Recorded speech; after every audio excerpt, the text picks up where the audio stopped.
శ్రీనీలా భూమికాంతాయ సత్యజ్ఞాన స్వరూపిణే శ్రీనాచగిరివాసాయ శ్రీనృసింహాయ మంగళం.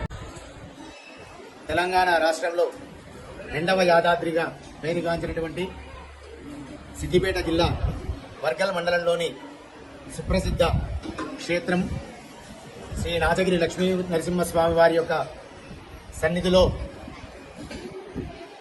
శ్రావణ శుద్ధ దశమి మొదలుకొని త్రయోదశి వరకు త్రయాణిక దీక్షగా పవిత్రోత్సవ ఉత్సవాన్ని నిర్వహించడం జరిగింది. నిత్య నైమిత్తిక కార్యాణం న్యూనాదిరేక శాంత్యర్థం పవిత్రోత్సవం కారయేతని. అదేవిధంగా నాచగిరి లక్ష్మీ నరసింహస్వామి వారి సన్నిధిలో కూడా ప్రతి సంవత్సరం శ్రావణ మాసంలో శుక్లపక్షం దశమి రాజు అంకురార్పణయుక్తంగా త్రయోదశి వరకు కూడా త్రయాణికంగా పవిత్రోత్సవాల్ని నిర్వహించుకుంటున్నాం. ఈరోజు పవిత్రోత్సవాలు ముగిశాయి. మొదటి రోజు పవిత్ర ఆరోపణం చేసి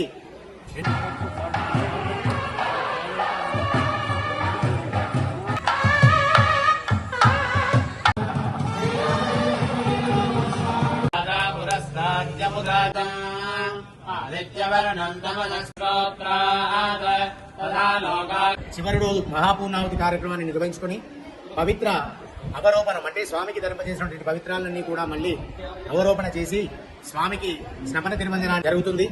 కాబట్టి ఈ ఉత్సవాలలో పాల్గొన్న భక్తులందరికీ కూడా ఆ లక్ష్మీ నరసింహస్వామి వారి యొక్క మంగళాశాసనాలు సంపూర్తిగా కలిగి అందరూ కూడా దేశము రాష్ట్రము మన ప్రాంతమంతా సుభిక్షంగా ఉండాలని ఆ నరసింహస్వామిని ప్రార్థిస్తున్నాం.